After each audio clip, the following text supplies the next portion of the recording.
बदल कर बैठे, उसका कामज्वर शांत हुआ और उसको नारायण ये सबसे अच्छी पहचान है, सुधार के चांस है। मैं कई बार लोगों को कहता हूं, जिसको गलत काम करने के बाद कभी पश्चाताप नहीं होता, उसके जीवन में कभी सुधार के चांस नहीं होते। अपने से कोई गलती हो जाए, पश्चाताप माने सीधा साधा अर्थ है पश्चातापा, बाद में हमको गिल्टी महसूस हो, अरे मेरे से ये काम बन गया। और जिसके जीवन में पश्चाताप होता है उसके जीवन में सुधार के चांस होते हैं, क्योंकि उसको कष्ट होता है कि मेरे से अपराध हुआ है, वो रोने लगी, मेरे से कष्ट हुआ है, अपराध हुआ है, हमको भगवान शंकर माफ करें, आप माफ करो। ऋषि ने कहा कि एक बात कहूं, अपराध तो अब यह है कि बेटे तो तुम्हारे असुर ही होंगे, किंतु पश्चाताप का फल ये होगा कि तुम्हारे बेटे का बेटा भागवत होगा, भक्त होगा। आप लोग भी जरा ध्यान रखना, आनुवंशिक जैसे रोग आते हैं ऐसे आनुवंशिक स्वभाव भी आते हैं। अच्छा, कई बार कई पीढ़ियां बदलने के बाद भी आ जाते हैं।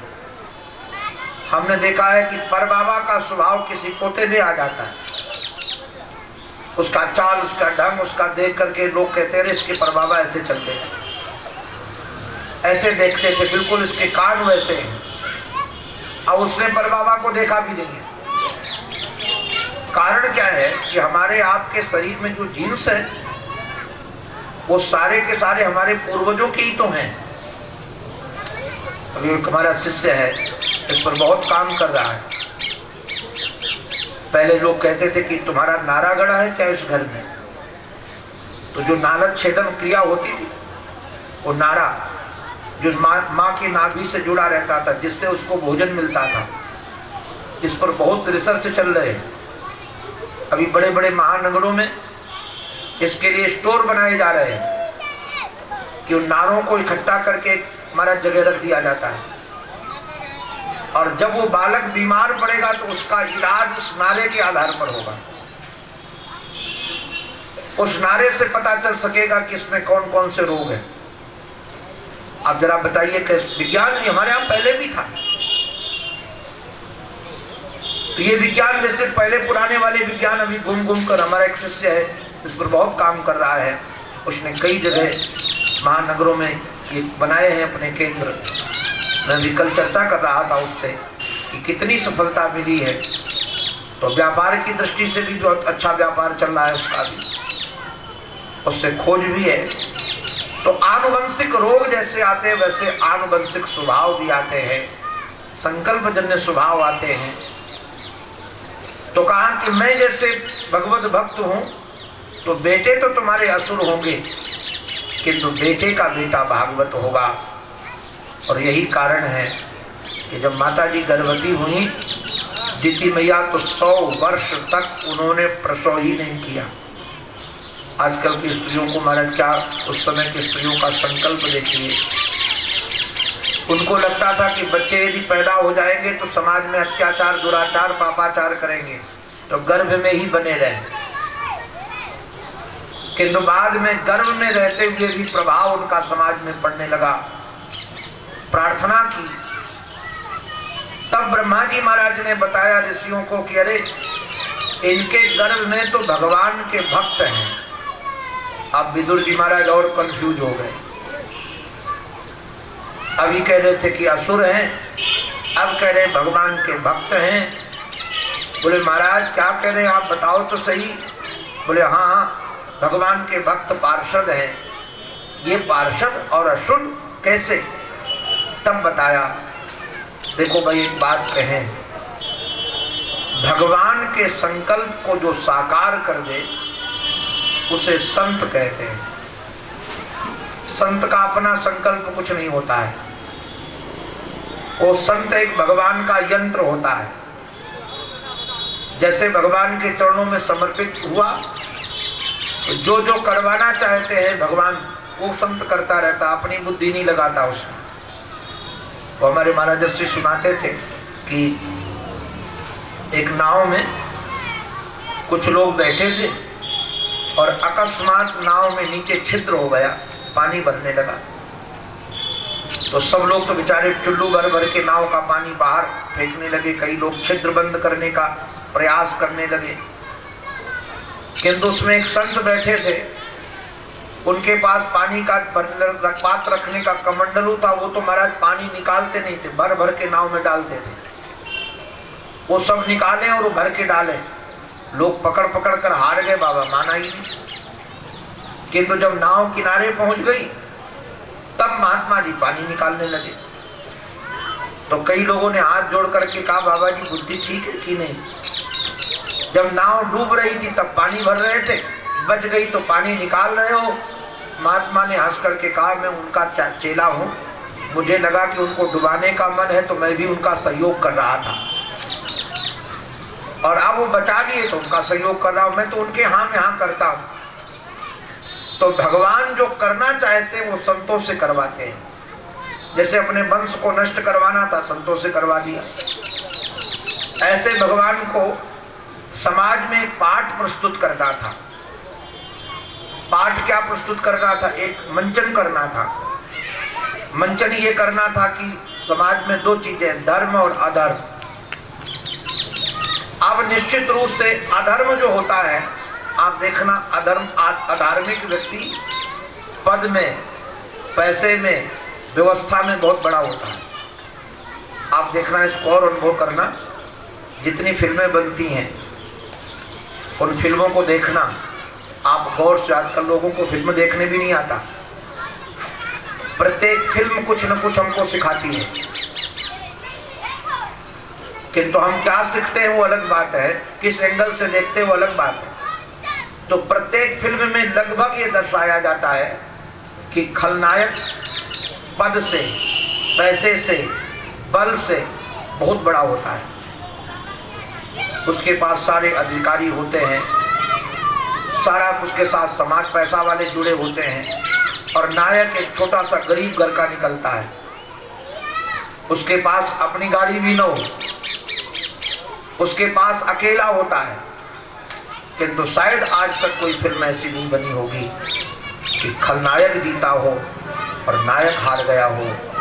बाद में खलनायक को पीड़ा बहुत सहनी पड़ती है, किंतु विजय नायक की होती है। मैं कई बार एक वाक्य बोलता हूँ, सत्य परेशान होता है किंतु परास्त नहीं होता है। अगर सत्य के पथ पर आप चलना चाहते हो तो परेशानियों से डरना मत, विजय तुम्हारी है। क्योंकि सत्य को परेशान होना पड़ेगा। तो भगवान को एक पाठ दिखाना था कि एक खलनायक है और एक नायक है। अब खलनायक किसको बनाया जाए? मैं कई बार हंस करके कहता हूं कि मंच में दो आदमी का पाठ दिया जाए। एक का पाठ दिया जाए दुश्मन का और बलवान हो, दूसरा दुश्मन उसका हो कमजोर हो, और पाठ में भी दुश्मन हो और पहले भी दुश्मन हो। तो जब पाठ करने का मौका मिलेगा तो छोड़ेगा, सोचेगा इस बहाने पिटाई का मौका मिला, पीट लो। किंतु अंदर मित्र हो और पाठ में दुश्मनी का पाठ कर रहे हो तो मारना भी होगा तो धीरे से मारेंगे कि नहीं मारेंगे, केवल छुआएंगे। तो भगवान ने सोचा कि खलनायक भी बनाना है तो कोई अपना चेला ही बनाओ। अपना सेवक खलनायक बनेगा तो मारेगा भी तो ऊपर ऊपर से मारेगा, अंदर प्रहार नहीं करेगा, क्योंकि अपना चेला है। तो अपने प्रिय जय विजय को ही महाराज खलनायक बनाने को उन्होंने सोच लिया। कहा कि ये खलनायक बनेंगे, मैं नायक बनूंगा, मैं धर्म का पाठ लूंगा, ये अधर्म का पाठ लेंगे। तो अब इनको खलनायक बनाए कौन? तो भगवान की लीला तो संतों के आधार पर ही चलती है। जो जो संत संकल्प करते हैं, भक्त संकल्प करते हैं, भगवान वही करते हैं। भगवान का अपना कोई संकल्प है नहीं, अपना कोई पाठ नहीं। जैसा भक्त लिख दे वैसे भगवान पाठ कर दे। भक्त परवश भगवान है। तो महाराज संतों को पाठ दिया गया कि तुम इन सनकादियों अपने जय विजय को सनकादियों को बांट दिया गया कि जय विजय को तुम दुष्ट बनाओ।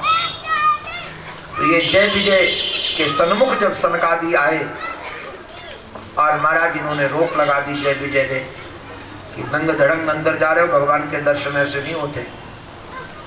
तो मौका ढूंढ रहे थे वो। तो महाराज मेरा भी स्वभाव ऐसा है, मैं जैसे किसी पर बहुत नाराज होता हूँ तो महीने 2 महीने 3 महीने अपने परिकर पे मैं शांत रहता हूँ। 4 महीने पहले कोई गलती की वो ध्यान में रखता हूँ कि इसको कभी समझाना है, और फिर जब मौका मिलता है तो पूरा बरसता हूँ। वो 4 महीने पहले वाली भी हमारा छोड़ता नहीं हूँ, वो भी बताऊंगा कि 4 महीने पहले तुमने ऐसी गलती की थी किंतु हमने तुमको बताया नहीं था, आज बता रहा हूँ। और मेरे को तुम्हारी सब छठी की बात पता है, मैं बोलता नहीं हूँ, अलग बात है। वो डरते हैं, सोचते हाँ बाबा जी जब बरसेगा तो पूरा बरसेगा, और बरसते प्यार से ही है, संत भी प्यार से ही बरसे। उन्होंने कहा अरे कुलांगारो, अब गलती तो छोटी सी थी किंतु पहले से भी योजना बना के आए थे कि गलती मिले और हम बरसे। तो महाराज कहा अरे कुलांगारो, तुम हमको अंदर नहीं जाने देते, जाओ 3 जन्म तक असुर बनो। दोनों ने स्वीकार कर लिया। भगवान जी आ गए सम्मुख, बोले महाराज सेवक के द्वारा किया गया अपराध स्वामी का अपराध होता है, आप लोग भी ध्यान रखना। आपका सेवक यदि किसी को अपमानित करता है और आप यदि बोलते नहीं हो तो इसका अभिप्राय है कि आपका अनुमोदन है। कई बार जो बड़े आदमियों के चमचे होते हैं दूसरों का शोषण करते हैं और उनके सामने शिकायत लाई जाए तो कुछ बोलते नहीं, भले उनका समर्थन न हो किंतु मौन स्वीकृति भी स्वीकृति मानी जाती है। भगवान ने कहा कि हमारे सेवक हैं, तुम्हारा अपमान किए हैं, इसलिए अपराधी मैं भी हूं और मैं इनसे बड़ा अपराधी हूं। तो सेवक तो 3 बार असुर बनकर आएंगे और मैं 4 बार अवतार लेकर के आऊंगा क्योंकि इनसे बड़ा अपराधी हूं। तो ये जय विजय पहले जन्म में हिरण्याक्ष हिरण्यकश्यप बने, तो भगवान हिरण्याक्ष को मारने के लिए बाराह बने और हिरण्यकश्यप को मारने के लिए नृसिंह बने। जब ये रावण कुंभकर्ण बने तब भगवान राम बन करके आए, और जब ये शिशुपाल दंतवक्त्र बने तो भगवान कृष्ण बनकर आए। इनका तो 3 बार जन्म हुआ किंतु भगवान का 4 बार अवतार हुआ। इसलिए महाराज ये जय विजय ही आज इनके गर्भ में है। और जब वो प्रकट हुए तो अपने प्रभाव से नारायण, एक निवेदन कर दूं, ये जो हिरण्याक्ष और हिरण्यकश्यप है ये हमारे आपके अंदर भी है। जैसे ये किसान लोग जानते हैं, खेत में खरपतवार पड़ा होता है किंतु जब फसल बो तब भी वो भी तैयार हो जाता है, उसको बोया नहीं गया है, उसका बीज डाला नहीं गया है, खरपतवार तैयार हो जाता है। ऐसे हम आप सब के अंदर ये हिरण्याक्ष और हिरण्यकश्यप हैं, सावधान रहना कहीं बढ़ न जाए। हिरण्याक्ष माने क्या होता है, इसको शब्द का अर्थ समझो पहले। हिरण्य माने होता है सोना, हिरण्य माने सोना, अक्ष माने आंखें, जिनकी दृष्टि केवल पैसे पर लगी रहती है वो हिरण्याक्ष है। लोभ की वृत्ति, यदि हमारे हृदय में लोभ आ गया है, आपसे हमारी प्रार्थना है इसको ध्यान रखिएगा, तो आज नहीं तो कल तुम्हें असुर बनाकर छोड़ेगा। ये लोभ की वृत्ति होती ही ऐसी है। इसलिए असुर बनने से बचना है तो लोभ पर अनुशासन रखो। और हिरण्यकश्यप माने हैं लोभ की वृत्ति, अरे भोग की वृत्ति, और हिरण्याक्ष माने हैं लोभ की वृत्ति। कश्यप माने होता है सैया विश्राम स्थलेवा, जिसको महाराज ज्यादा सुख सुविधा चाहिए। हमारे महाराज जैसे इस बात को कहते थे, ध्यान रखना, हमको लोग बंधन नहीं देते हैं, हमारी आदतें हमको बंधन देती हैं। यदि हमको बहुत कोमल सैया में सोने की आदत पड़ गई तो यदि कोमल सैया नहीं मिलेगी तो नींद नहीं आएगी। हम गुलाम हो गए सैया के। अगर हमको एसी में सोने की आदत पड़ गई तो बिना एसी की नींद नहीं आएगी। हम गुलाम हो गए एसी के।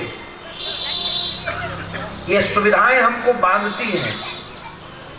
अगर आपको राष्ट्र की सेवा करना है, समाज की सेवा करना है, अपना कल्याण करना है, तो भोग की सामग्रियों से बंधो मत, इनके आदत में मत बंधो। मैं अगर महीने में 20 दिन बिस्तर में सोता हूं तो 10 दिन जमीन में सोता हूं। क्यों सोता हूं? कि अगर बिस्तर न मिले तो कहीं ऐसा ना हो कि नींद आना बंद हो जाए।